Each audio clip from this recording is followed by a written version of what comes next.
What makes the city most unique, I think, are the different immigrant groups that have come here since the beginning.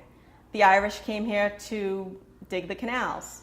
The Greeks followed, and it's been a constant evolution. If you go into Lowell High School today, you'll find more than 40 languages being spoken in the hallways.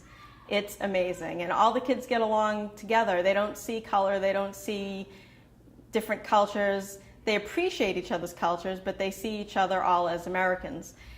Tons of new people come all the time. They call Lowell a melting pot. Just like my parents came from Greece, before them the French immigrants came, the Polish immigrants, the Irish immigrants. Since my parents, we've had a new wave of immigrants, Latino immigrants, Asian immigrants, and now we're getting folks from Africa that are coming over. It seems like every new generation brings a new wave of immigrants to the city, and they bring along a new wave of enthusiasm along with them, and it kind of re-energizes the city. Lowell is somewhat unusual in that it has a real true diversity. We tout the fact that we have the second largest Cambodian population in America here in the city, but we actually have almost as many Latinos as we do Cambodians, and we have a very large and growing African population. We have a very large and growing Indian population and South Asian population, and we have a huge Brazilian population here in the city. But none of them is dominant. There is no one ethnic character, and there is no longer necessarily a kind of Anglo dominance to the city either. It's a real diverse community. The Greek immigrants were a huge part of the city. At one point there were 4 Greek churches in Lowell. There are still 3 today, very active, very vibrant. Lowell is also the home to the oldest day Greek school in America. It operates from the morning to the afternoon, offering both Greek and English courses. I once went to a Greek Independence Day parade in the Acre, and I was really amazed because the young Greek people from the Hellenic American Academy were dressed in their traditional Greek costumes. They were marching, and then the children who live in that neighborhood today, Cambodian children, Hispanic children, Indian children, were standing in the street waving Greek flags. And I just thought that was so beautiful, and that's Lowell. We have such a plethora of festivals here. We have the Puerto Rican Festival, we have the African Festival, we have the Southeast Asian Water Festival, and those are events that everybody participates in.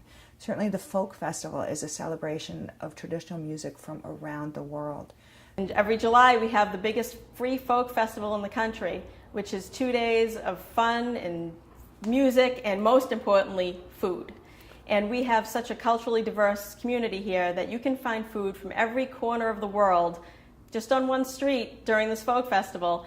And it's a good opportunity for people to try something different that they might not be comfortable with trying before. Never had Cambodian food? Come to the folk festival and try a spring roll, try something different. So you've got this amazing combination of great multicultural food, wonderful and multicultural music, diverse crowd of people who come to it, a wide age range from people bringing their whole families to people who've been coming since the beginning. There's also the African Festival, which is really fun to go to along the Pawtucket Boulevard, right on the river.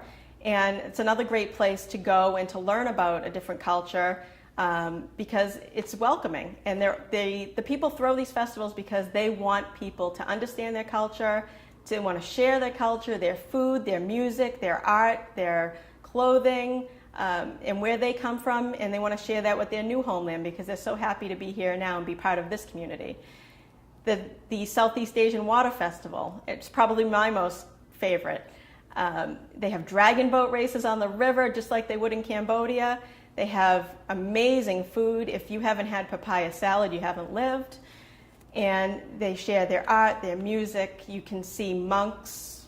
I mean, where else are you going to see monks roaming around? So Pawtucket Boulevard is a pretty hot spot all summer long with different festivals, different cultures. You don't have to go to Boston. You don't have to go to New York. You can see it all right here in Lowell.